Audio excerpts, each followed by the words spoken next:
It's time for a JanARCuary check-ins. Welcome to or welcome back to Tiff Reads Books, where I read books and then I talk to you about them. This time, we're going to talk about The Haunting of Velkwood by Gwendolyn Kiste, or Kiste, I'm not sure, and The Dead Cat Tail Assassisn by Djèlí Clark. So 2 more books. These ones were really short, very fast reads for both of them, and I really highly enjoyed them. So finally getting some good after the disappointments of The Deading and Fathom Folk, which you can watch my most recent video on Fathom Folk if you want all the details on why I was very disappointed in that one. But we had 2 5 stars, and I'm ecstatic and decided I need to talk to you about them before I finish the one that I'm currently working on. So The Haunting of Velkwood by Gwendolyn Kiste is a short horror novel. It's only about 250 pages, and it is very horror light, I think. It's more of a paranormal literary fiction almost, where it doesn't really have a lot of jump scares, a lot of gore. There's not really a lot in here that's like set out to scare you. It's more set out to just tell you a story of somebody's life, which to me kind of leans more towards the literary fiction, and I actually really enjoyed it. I think the paranormal elements were done really well. A little bit of a synopsis is that we're following Talitha, or Talitha, because at one point they say that her name is confused with Tabitha, but to me I would say Talitha, so I don't know, Talitha. And she is a 40-year-old woman who 20 years ago had a tragic event happen where her whole town was essentially turned into a ghost town. But it's not even the whole town. Her whole street was turned into a ghost town. Only 8 houses. And it was kind of behind this veil that's a very bubble-like thing. Only Talitha and her 2 best girlfriends from high school, Grace and... oh my god, what was the other one's name? Grace and... she's the important one and I can't remember her name. It's typically a male-coded name. Brett. Grace and Brett. They are her 2 best friends from high school, and they were there with her when this event happened. So only the 3 of them are allowed to enter through this veil. Because this event was so public, everybody knows about it, and therefore a lot of researchers have submitted grants to study it over the years and try to figure out what happened so that they can prevent it from happening to other areas of the United States and eventually the world. At one point they thought it would spread to the entire world, but it's been 20 years and it hasn't happened anywhere else. So the researchers are still kind of gathering to this place and still trying to determine what happened. Talitha has decided that she's never going to go back and just straight up refuses. And she is grieving the loss of her younger sister. So when a researcher comes to her and says, look, I'll pay you, all you got to do is like stand near it, maybe step in for 10 minutes. And she begrudgingly agrees because of what she sees in a picture that she's given. She decides to go back. Now she calls up Brett, and her and Brett have this very on-again, off-again friendship where they were really close and now they're not, and we aren't quite sure why in the beginning of the book. So Brett kind of tells her off, they have a little argument, and then Talitha's like, yeah, no, I'm gonna go anyway. So she goes, and then things start getting weird. Along the way of things getting weird, we learn more about what happened, what caused this event, and that the past has very much been hidden from everyone except for Grace, Talitha, and Brett. And no one else really knows the true story of what happened the night that the street, went behind the veil. But we learn and we find out, and that's where everything goes kind of spooky. So the idea is that there are ghosts within this street, but what kind of ghosts are they? Are they dead? Are they undead? Are they spirits, or are they ghouls? And we are kind of researching, we're following along with the research with Talitha's memories and learning how this goes. This was done in first person, which I am hit or miss with. I'm very particular about it, and that's definitely a me thing, and I really liked this one being in first person, actually. So first person limited, it's told very much half in the past and half in the present, with Talitha's memories just kind of coming in the middle and interjecting themselves into a conversation, which could be kind of jarring, but I think Kiste has done a really good job of doing this in a way that isn't and feels more like we are along for the ride of this story. So this is mostly a story about grief and loss, family trauma, and kind of that, like, the trauma that people who are different in a small town experience as they grow up. Along with, we get, because it was something that happened 20 years ago, we get a lot of kind of reminiscing about how horrible those times were for a lot of people, where they tend to be kind of thought about in a nostalgic light, where we forget that the early 2000s really were not great. And there's a lot of examples of that in this book, including like community members turning a blind eye to obvious abuse and things like that. So there's some really interesting conversations in here, and Talitha as a character does a lot of growth throughout the story that I really enjoyed. And for it being short, that really was very well done for how short it was. Again, it's not very horror heavy. So if you're someone who doesn't really like creepy, spooky, but wants to try something that's kind of adjacent to that, this would be a good one, because it's really very gentle. It's more paranormal than it is horror. So if you can handle Scooby-Doo, you can handle this, is kind of what I would say.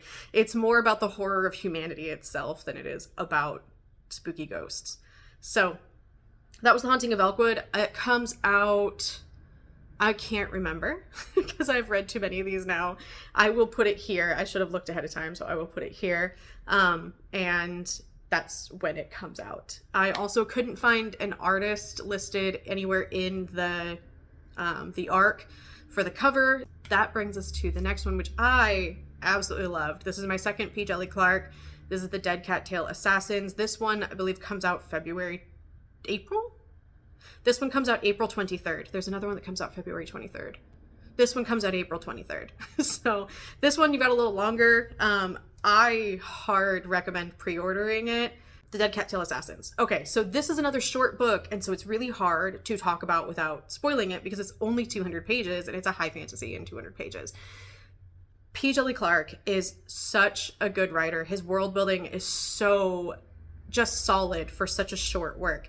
And this is one of those examples where you don't need 400, 500 pages to build a solid world in a fantasy book.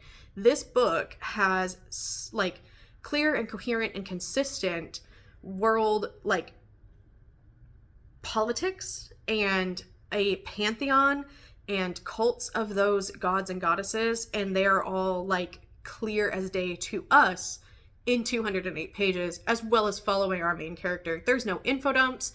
There is no like big grand like in the beginning stories. It just tells us, and we experience the world as our main character, Aveen, the Eviscerator, experiences the world. So Aveen is an assassin, and she is dead or undead. And we find out in the beginning that she is this way because she made a contract before she died to serve the goddess Aeril, A-E-R-I-L, who is the matron of assassins. And so Aveen is a contracted assassin, and it's all legal and well documented that these assassins are allowed to exist within a certain set of rules. There are certain people that they cannot assassinate, and once they take a contract, they have to fulfill it. One night, Aveen gets a contract that she cannot, for very good reasons, fulfill. And this turns her world fairly upside down, and it all happens over the length of one night because she has to complete the contract before dawn. So this is a whirlwind of a rush of events. This is also happening in the middle of a festival for the Clockwork King. So we get the history of the city as told through the festival while this is all happening, and it didn't feel overwhelming. It didn't feel like it was too little information. Everything was very like understandable and obvious, and it just kind of felt like watching, a 2-hour long movie, and it was done so well. So Aveen has to figure out who gave her this contract that she can't fulfill, why they would give her this contract, and what she can do about it. And so we meet other characters throughout this. We get introduced into like the high society areas of the city and the slums of the city at the same time. And then we go off to like an island. We get a good view of this world. And again, it's in 208 pages. It was witty and sarcastic without being that like pushing the edgy character on you. Aveen was very much a strong female character who didn't really give a shit, but wasn't in that aggressive, annoying, in your face type of way.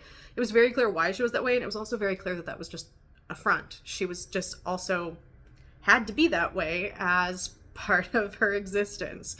And I really appreciated that. The humor in this was very internet, I think, which is why I kept, as I got to a certain point, I kept being like, oh, I think if you liked Gideon the Ninth and the humor in that style of book, I think you would enjoy this. I'm not saying they're like, you know, one-to-one comparisons, but the writing style, the voice, the pacing, the humor, it was all very like in the same category. Hold on, the dog is squeaking.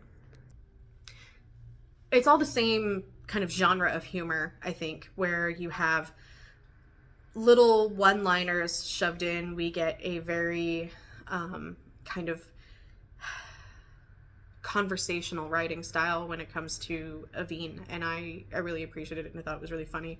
I laughed quite a few times at things, and I definitely recommend it. So again, April 23rd for that one. Also, couldn't find the cover artist listed inside the arc. Those are the arcs I read this week. I'm currently working on Grey Dog by Elliot Gish and decided that I want to give it, it's like a whole video to itself. It's a little longer, so I want to do a whole video on that one. So I'll be finishing that one up before the end of the week, and I'll talk about that one next week. And then we're only down, there's 2.5 left, plus a couple that I added that I probably won't finish. Because, so just a heads up, I have double checked all of the publisher's requirements in the NetGalley pages, and I am not allowed to talk about A Dark and Drowning Tide until 30 days before it gets published. So I'm probably not going to be reading that one for this video, or I will read it and I'll just tell you yay or nay. I'll probably just be like, I liked it, I didn't like it, if I manage to get to it. But that's going to be last on my list because of the fact that I'm not supposed to give a review of it until August. So, and we are a long way from August. So that's kind of the plan. So yeah, next week, Grey Dog, and then I've got Strange Folk. I will be seeing you guys on next week with a couple more videos, but for now, that's where I'm at with the arcs. So I hope you enjoyed this, and if you liked this, give it a like, and tell me in the comments if you've read either of these or if you plan on reading them. I am super curious to find out.